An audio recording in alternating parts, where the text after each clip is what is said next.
L'eau vitale contre des frères Grimm. Il était une fois un roi qui tomba malade, et nul ne crut qu'il en réchapperait. Il avait 3 fils qu'il aimait beaucoup, et en furent très affectés. Un jour, qu'ils se trouvaient dans le jardin du palais et se lamentaient, il vit venir à eux un vieillard qui leur demanda le sujet de leur chagrin. Ils lui apprirent que leur père était très malade, que les remèdes n'étaient d'aucune efficacité, et que certainement il ne se rétablirait pas. Le vieux leur dit alors: « Je connais un remède, c'est l'eau vitale.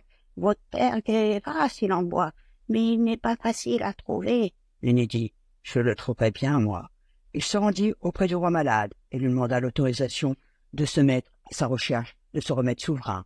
Mais le roi lui répondit qu'il préférait mourir plutôt que de consentir à ce que son fils s'exposât au danger de cette expédition.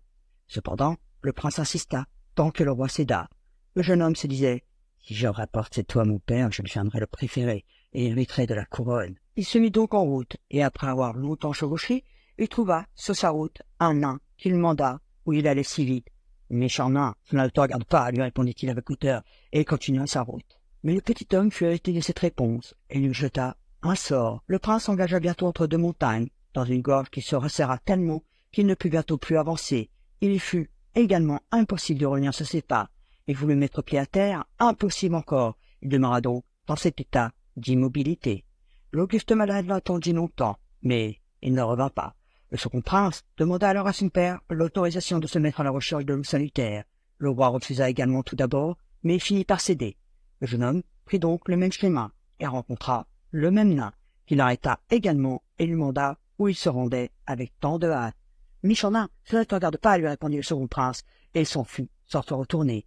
Mais le nain lui jeta également un sort où il s'engagea comme son frère dans une gorge d'où il ne put sortir. C'est le lot des orgueilleux.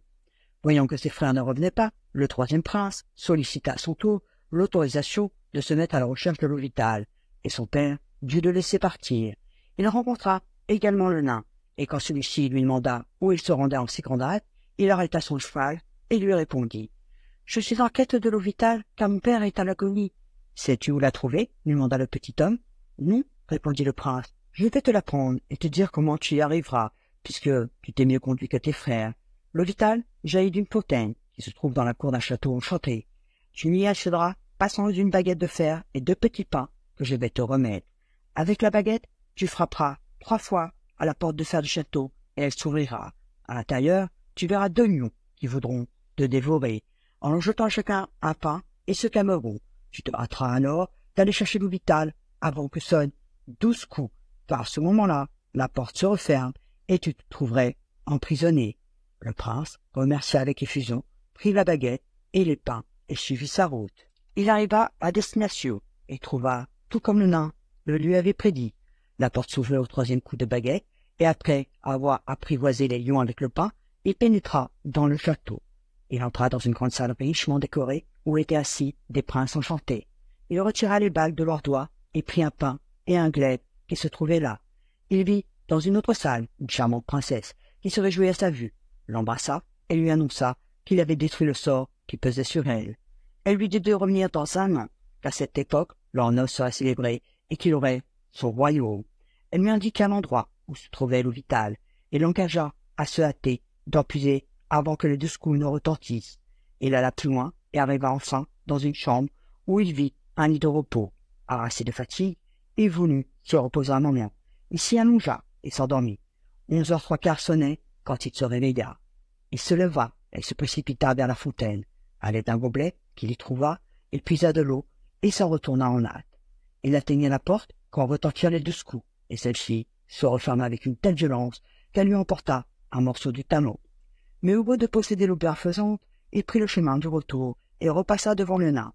En voyant le glaive et le pain, celui-ci lui dit: « Tu as été heureusement inspiré en emportant cela. Avec le glaive, tu détruiras des armées, et le pain ne s'épuisera jamais. » Cependant, le prince ne voulait pas retourner près de son père sans ses frères et dit: « Cher nain, ne pourrais-tu m'apprendre où je trouverai mes frères? Ils sont partis avant moi, à la recherche de l'eau vitale, et ne sont pas revenus. »« Ils sont pris entre 2 montagnes, » dit le nain. « C'est moi qui leur avais jeté le sort à cause de leur orgueil. » Le prince le supplia tant qu'il les relâcha. Mais le nain lui dit: « Méfie-toi d'eux, car leur cœur est mauvais. » En voyant tes frères, il éprouva une grande joie et leur rendit compte de son aventure. Il avait trouvé la fontaine avec l'eau vitale et en avait pris un plein gobelet. il avait conjuré le sort qui pesait sur une belle princesse qui attendait un an pour l'épouser et lui donner un grand royaume. Ils se retournèrent tous les trois et arrivèrent dans un pays où sévissaient la guerre et la famine, et que son roi crut livré à l'extermination, tant la misère y était grande. Le prince se rendit auprès du souverain et lui remit le pain qui alimenta tout son royaume, et le glaive à l'aide duquel il battit les armées ennemies. La paix et le bonheur rétablis, le prince reprit le pain et le glaive, et les trois frères continuèrent leur chemin. Mais ils traversèrent encore 2 royaumes, où régnait également la guerre et la famine. À chacun des rois, le prince confia le pain et le glaive, et sauva ainsi 3 royaumes. Ils s'embarquèrent ensuite, et prirent la voie de mer. Pendant la traversée, les 2 aînés se dirent entre eux que leur frère ayant trouvé l'eau vitale, leur père lui donna le royaume qui leur revenait. Ils ne purent supporter la pensée, et résolurent sa perte. Ils attendirent qu'il fût profondément endormi, et enlevèrent l'eau vitale de sa gourde, qu'ils remplirent d'eau de mer. Dès qu'ils furent rentrés à la maison, le jeune prince fit boire son père de son eau, et quand il eut pris quelques gorgées de l'eau salée, le roi se trouva plus mal qu'auparavant. Les 2 aînés se revinrent tandis qu'ils se lamentaient. Ils accusèrent leur frère d'avoir tenté d'empoisonner le roi, disant qu'il apportait la véritable eau vitale qu'ils lui tendirent. Aussitôt qu'il en but, le roi sentit son mal se dissiper, et il recouvra les forces de sa jeunesse. Les 2 aînés se moquèrent de leur cadet, et lui dirent « Tu as en effet trouvé l'eau vitale, mais tu n'as eu que la peine, tandis que nous jouissions de la récompense. Tu aurais dû être plus avisé et plus vigilant. Nous te l'avons prise tandis que tu dormais durant la traversée. Dans un an, c'est l'un de nous qui ira chercher la belle princesse.